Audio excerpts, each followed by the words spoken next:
Hello നമസ്കാരം. ഇന്നത്തെ video ഒരു സിമ്പിൾ ടിപ്പാണ്. എല്ലാവർക്കും ഉപകാരപ്പെടുന്ന ഒരു ടിപ്പ് തന്നെയാണ്.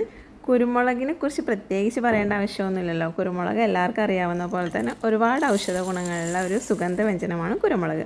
തൊണ്ട സംബന്ധമായ എല്ലാ പ്രശ്നങ്ങൾക്കും കുരുമുളക് ഭയങ്കര എഫക്റ്റീവാണ്, വളരെ നല്ലതാണ്. അപ്പോൾ നമ്മൾ കുരുമുളക് എടുക്കുക. നന്നായി ഉണങ്ങിയ കുരുമുളക് എടുത്തതിന് ശേഷം മിക്സിയുടെ ജാറിലിട്ട് ഇതുപോലെ ഒന്ന് പൊടിച്ചെടുക്കണം. നല്ലോണം തരിതരിയായിട്ട് ഫൈനായിട്ട് പൊടിക്കേണ്ട, ഇങ്ങനെ ചെറുതായിട്ടൊന്ന് കടിച്ചാൽ കിട്ടുന്ന ഒരു പരുവത്തിൽ പൊടിച്ചെടുക്കാം. പിന്നെ നമുക്ക് വേണ്ടത് തേനാണ്. 1.5 ടീസ്പൂൺ കുരുമുളക് പൊടിച്ചതും അതിലേക്ക് ഒരു ടീസ്പൂൺ തേനും കൂടി ഒഴിച്ചു കൊടുക്കുക. എന്നിട്ട് നന്നായിട്ടിത് മിക്സ് ചെയ്യാം.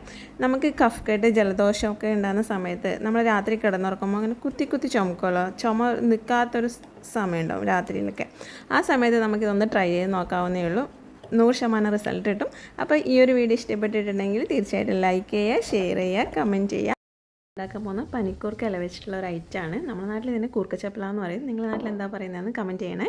അപ്പോൾ അതിനായിട്ട് വേണ്ടത് വെള്ളം വേണം, ചായപ്പൊടി വേണം, അതുപോലെ തന്നെ കുരുമുളക് പൊടി വേണം. എല്ലാം ഒരു ടീസ്പൂൺ വീതം മതി. ശർക്കര നമുക്ക് മധുരത്തിനനുസരിച്ച് കൂട്ടിയെടുക്കാം. അപ്പോൾ പിന്നെ നമ്മൾ ഒരു പാത്രം എടുക്കുക. പനിക്കൂർക്കേൻ്റെ ഇല നന്നായിട്ട് കഴുകിയെടുത്തതിന് ശേഷം ഇതുപോലെ കൈ വെച്ചിട്ട് ഒന്ന് ഇങ്ങനെ കീറിയിട്ട് കൊടുക്കാം. പിന്നെ ഇതിലേക്ക് ആവശ്യമുള്ളത് 1.5 കപ്പ് വെള്ളമാണ്. നമ്മൾ ചായക്ക് എടുക്കുന്ന പോലെ അല്ലെങ്കിൽ കാപ്പിക്ക് എടുക്കുന്ന പോലെ 1.5 കപ്പ് വെള്ളം നമ്മൾ ഇതിലേക്ക് ഒഴിച്ചു കൊടുക്കാം. അതിനുശേഷം നമ്മൾ നേരത്തെ റെഡിയാക്കി വെച്ചിട്ടുള്ള ശർക്കരയും ചായപ്പൊടിയും കുരുമുളക് പൊടിയും കൂടി ഇതിലേക്ക് ഇട്ട് കൊടുക്കാം. പിന്നെ ഇത് നമ്മൾ ചായ തിളപ്പിക്കുന്ന പോലെ നന്നായിട്ട് തിളപ്പിച്ചതിന് ശേഷം ഒരു 2-3 മിനിറ്റ് ചെറിയ തീയിൽ വെച്ചിട്ട് വേവിച്ചെടുക്കണം. അതിനുശേഷം ഇത് നല്ലപോലെ ഒന്ന് അരിച്ചെടുക്കാം. അപ്പോൾ നമുക്ക് പെട്ടെന്നൊരു തലവേദന, ചുമ വരുന്നതെന്നൊക്കെ നമുക്കൊരു ഫീൽ ഉണ്ടാകുന്ന സമയത്ത് നമുക്കിത് പെട്ടെന്ന് റെഡിയാക്കി എടുക്കാൻ പറ്റുന്നേ ഉള്ളൂ. പിന്നെ ഹെൽത്തിയാണ്.